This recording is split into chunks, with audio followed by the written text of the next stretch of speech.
예, 안녕하세요. 반갑습니다. 지난 시간에 이어서 다시 만나게 되어 정말 반갑습니다. 오늘은 3강 세 번째 시간으로 제2장 설계 적정성 검토에 대해서 배워보도록 하겠습니다. 설계 적정성 검토라는 것은 공사 계약 후 수령한 해당 건설공사의 설계도서 간에 상호 모순된 항목을 정정하고 현장 여건과 상이한 항목을 수정 및 보완하여 시공 중 또는 시공 후에 발생될 오류와 부실 요인을 사전에 방지하도록 하는 업무가 되겠습니다. 이 시간에는 건설공사 공무관리의 NCS 능력단위 목차의 10개 단위 중 두 번째 이 제2장 설계 적정성 검토에 대해서 배워보도록 하겠습니다.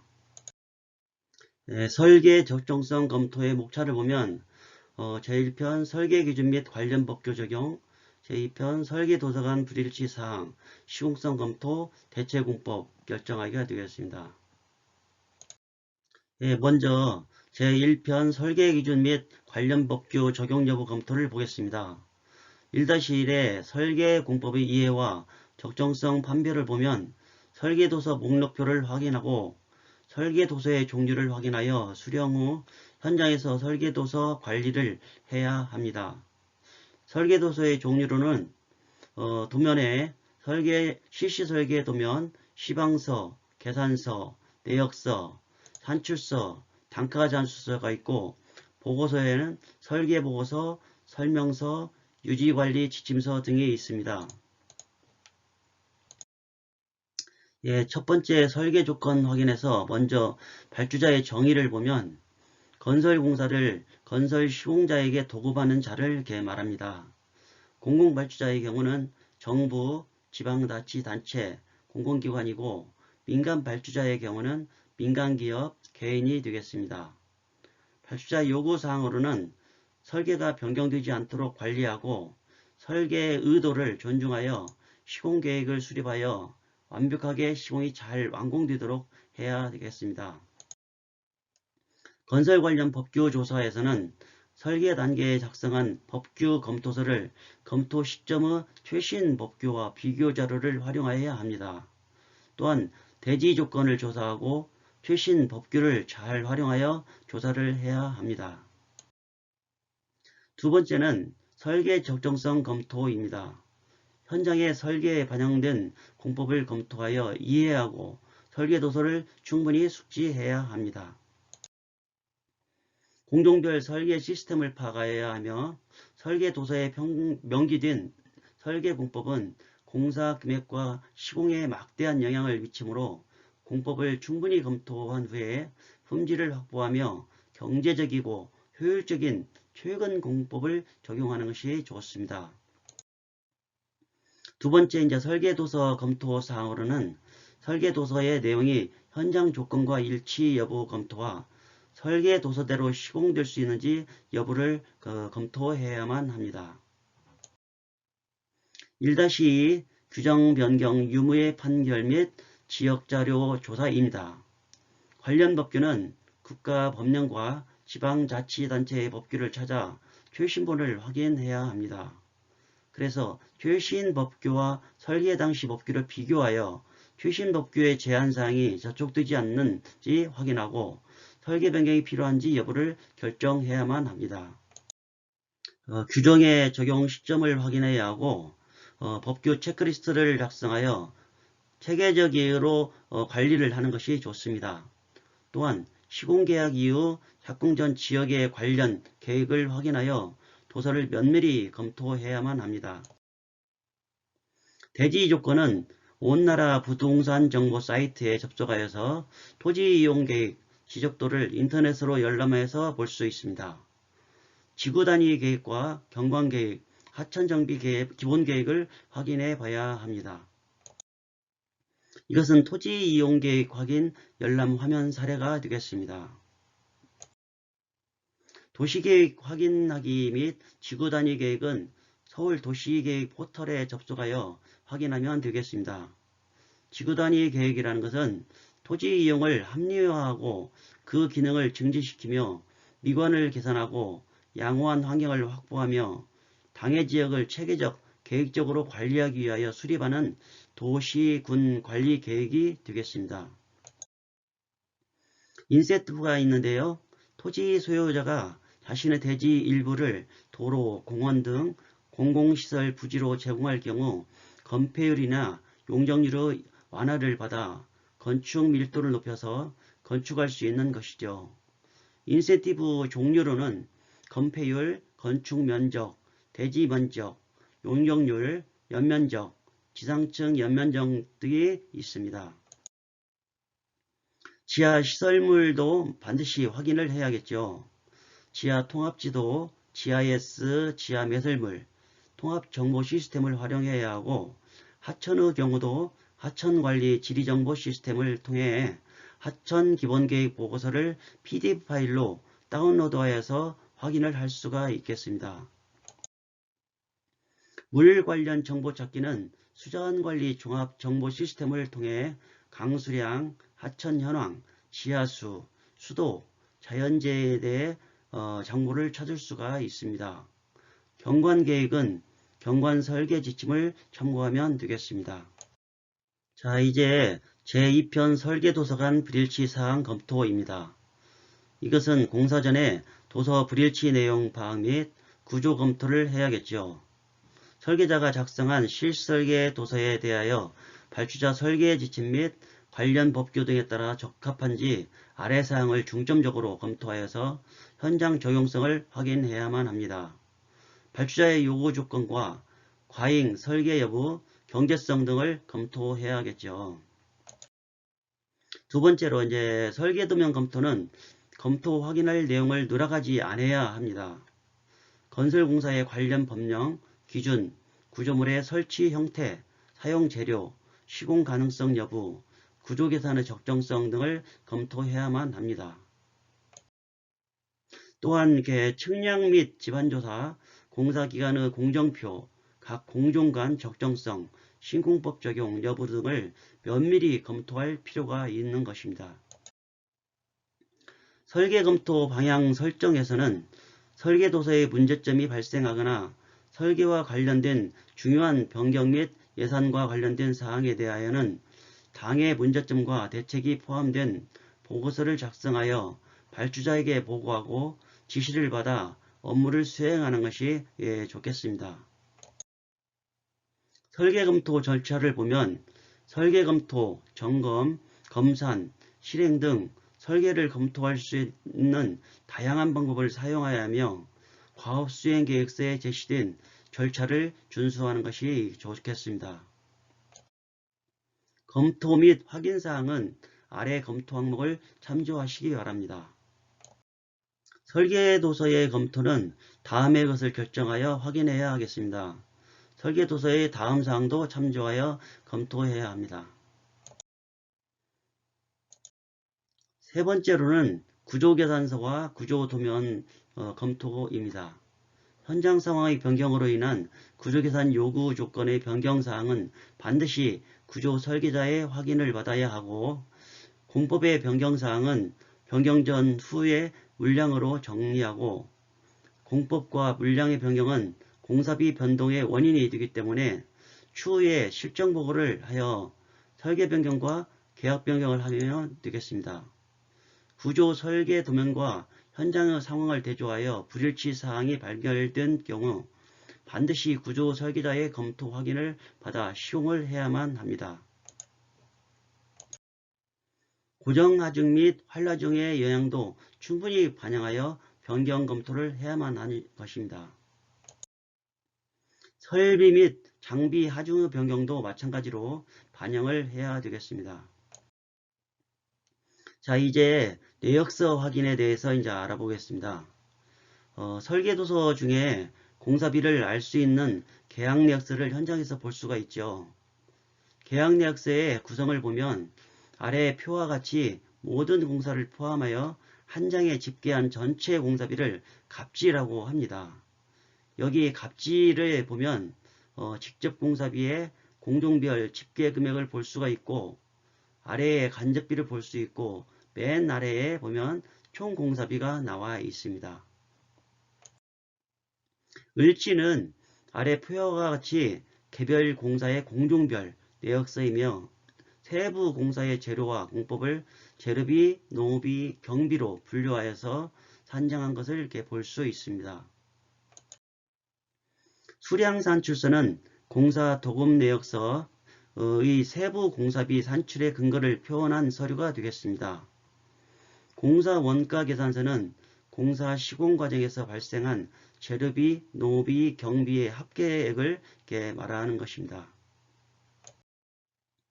여기 이제 공사 원가 계산의 구성 요소를 보시면 예정 가격이 있고, 예정 가격은 총 원가, 공사 손해보험료, 부가가치세로 나눌 수 있고, 총 원가는 순공사 원가와 일반관리비, 이윤으로 나눌 수 있습니다.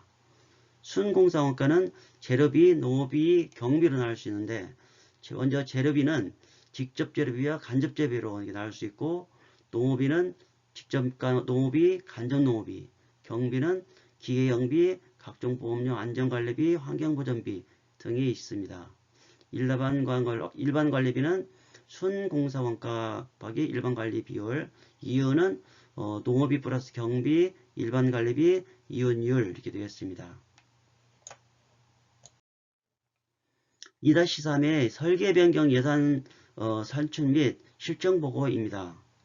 계약 내역서와 설계 도서의 물량 및 공사비를 검토하는 적산 및 견적 업무는 설계 변경 예산 산출 원가 계산을 위한 기초 자료가 되는 것입니다. 적산 조건은 수량 산출 기준을 말하기 때문에 기준이 명확해야 오류가 적게 되는 것입니다. 수량 산출 및 단가 산출서를 면밀히 조사해서 잘못된 내용이 있는지 반드시 확인을 해야 나중에 원가 상승 요인을 막을 수가 있는 것입니다. 수량 산출 순서도 아래와 같이 하면 되고, 수량 산출 기준과 단가 조사는 아래 내용을 이렇게 참조하시면 되겠습니다. 두 번째로는 공사비 산출을 보겠습니다.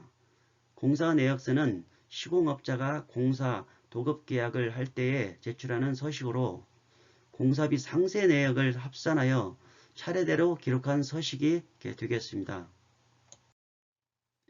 공사 내역서 작성 시 아래 사항에 유의하고 공사 원가 계산 구성을 충분히 숙지하고 검토를 해야만 합니다. 재료비는 직접 재료비와 간접 재료비로 나눌 수가 있습니다. 농업비도 직접 농업비와 간접 농업비로 나눌 수가 있고, 경비는 경비의 종류를 보면 기계경비와 전력비, 기술료 등등 여러 가지가 있습니다. 경비의 항목들이 이제 아래와 같이 많이 있으니 참조하시기 바랍니다. 기타 재경비로는 일반관리비, 이윤, 공사 손해보험료, 광급자재비 등이 있습니다. 세 번째로는 실정보고 사유서 작성으로 공사를 진행하는 공사 현황에 대한 실정 변경 등의 보고 사유를 작성하는 문서가 되겠습니다. 실정보고서 사유서 작성 양식을 참조하시기 바랍니다. 네 번째로는 공법비교표 작성입니다. 공법비교표는 설명용 그림과 공법의 개요, 시공 순서, 장단점을 기술하고 비교안 중 한 개안을 선정해 참고할 내용을 충실히 기재를 해야 합니다. 공법의 개요도 공법 개요, 시공 순서, 그 다음에 공법의 장점, 단점, 시공 실적 등을 비교해서 나타내야만 합니다.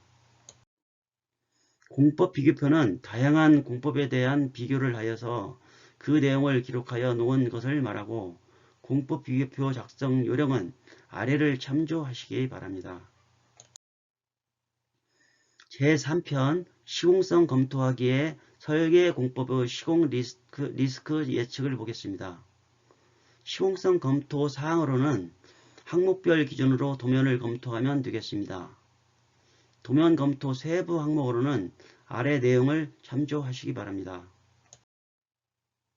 그 다음은 특기시방서의 구성과 주요 내용이 일반사항, 자재사항의 순으로 기재되었는지를 확인하고 검토할 때에는 아래 사항을 참조하여 확인하면 되겠습니다. 두 번째로는 착공 단계, 시공 단계의 검토입니다. 주요 공정의 시공 절차를 확인해야 하는데 건설 현장은 기후에 의한 품질의 영향을 많이 받는 공정이 있지요. 예를 들면 주로 습식공사인 철근 콘크리트, 철근 용접공사, 조정 및 미장 방수공사, 기타 물을 사용하는 공정들이 있습니다.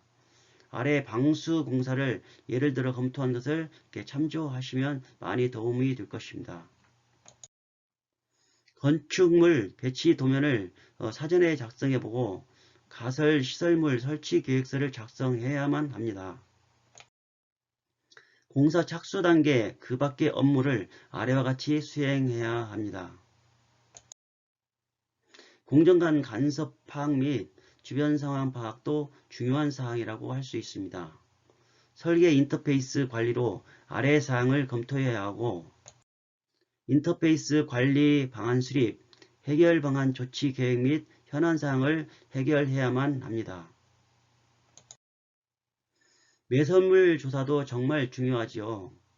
지하 매설물의 존재 여부를 확인해야만 합니다. 지하 매설물의 종류로는 상하수도, 전력 배전관, 통신, 선로, 지역 난방 관로, 가스 선로가 있고 지하 구조물의 종류로는 지하보도, 지하차도, 지하철, 지하주차장, 공동구, 지하상가가 있습니다. 지하 매설물 안전관리를 잘못해서 문제가 생기는 경우가 많지요. 지하 매설물 안전대책은 아래 내용을 반드시 준수해서 시공을 해야만 하는 것입니다. 자, 여기서는 현장 여건 방향 및 적정 공법 수립입니다. 현장의 형태와 토지 이용 계획을 확인하기 위해 시공 측량을 반드시 시행을 해야 합니다. 시공할 때 보면 용지 경계로 인한 민원이 많이 발생하는데 이에 대비해서 용지 확인 및 지작물 조사 측량을 반드시 해놔야 나중에 민원 문제를 막을 수가 있는 것입니다. 토공사 시공 측량, 옹벽 및 흙막이 가시설물 시공 측량도 반드시 확인을 해야겠죠. 조사 결과와 설계도서 불일치 사항 확인입니다. 지질조사를 통해 불일치 사항을 확인할 수가 있는 것입니다. 시추조사 위치도 꼭 필요한 위치를 선정해야 좋습니다. 지층 단면도 대안찾기와 암층 등고선도 그림 도면 사례를 참조하시면 많이 도움을 드릴 것입니다.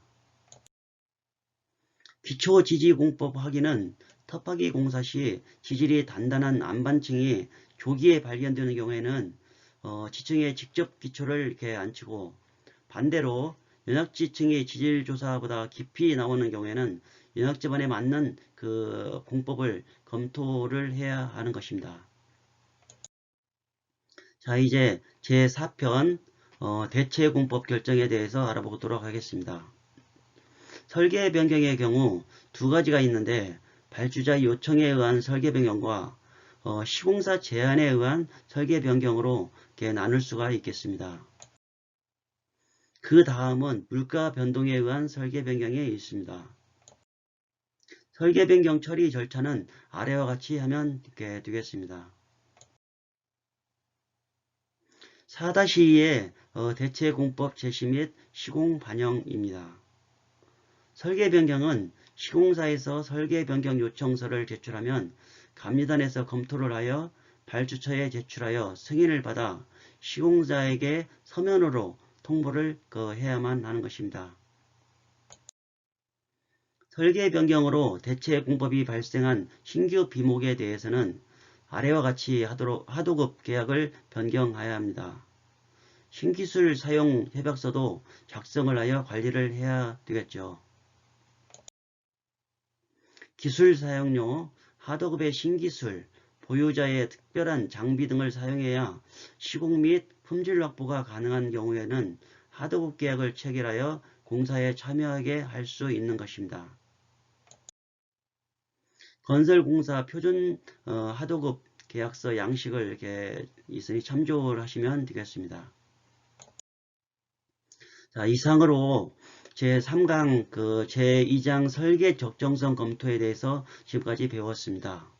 여러분들 건설 현장에서 설계 검토할 때와 설계 변경할 때 강의한 내용을 참조하여 현장 관리를 잘 하시기 바랍니다.